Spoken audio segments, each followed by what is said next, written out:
The Manchester Arena suicide bomber struck 4 years to the day after the brutal murder of soldier Fusilier Lee Rigby.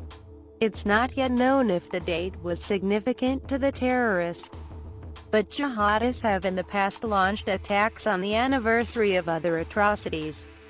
Here we take a look back at the events that shocked the nation on May 22, 2013. Fusilier Lee Rigby, 25, from Middleton, Greater Manchester, was a drummer in the Royal Regiment of Fusiliers. He had served in Cyprus, Germany and Afghanistan before becoming a recruiter with ceremonial duties at the Tower of London. At the time of his death he had separated from his wife Rebecca, his 2-year-old son Jack, and was engaged to his fiancée Amy West. Lee supported Forces charity Help for Heroes and was wearing a branded hoodie when he was targeted outside his barracks in Woolwich, southeast London. Today Lee's mum Lynn reached out to the families of victims of the Manchester attack saying, "We must stand together against terrorism." Lee was returning to Woolwich Barracks after working at the Tower when he was spotted by his killers in Wellington Street at around 2:20 p.m.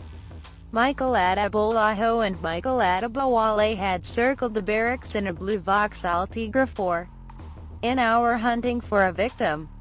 As Lee crossed the road, they spotted his Help for Heroes hoodie and mowed him down in the car. Witness Amanda Bailey said in a statement read at the Old Bailey, "The car sped up and went straight towards the young man. He didn't seem to mind the car or notice at all. I could see that his eyes were still open, but they looked frozen. He wasn't moving or making any noise. I thought that he was dead or in shock." The killers then leapt out of the vehicle and began stabbing and hacking at Lee's body with knives and a meat cleaver in an assault so fierce they almost decapitated him. Then they dragged his body into the road, where brave passerby Ingrid Loya Ukena tried to shield him from further blows. Adebolajo told onlookers to call the police and urged them to film him as he launched into a rant, his hands soaked in Lee's blood. He claimed they killed him because British soldiers were killing Muslims, adding, "We swear by the Almighty Allah we will never stop fighting you until you leave us alone. I apologize that women had to witness this today, but in our lands women have to see the same. You people will never be safe." The pair waited for armed cops to arrive, then charged at the patrol car hoping to be martyred.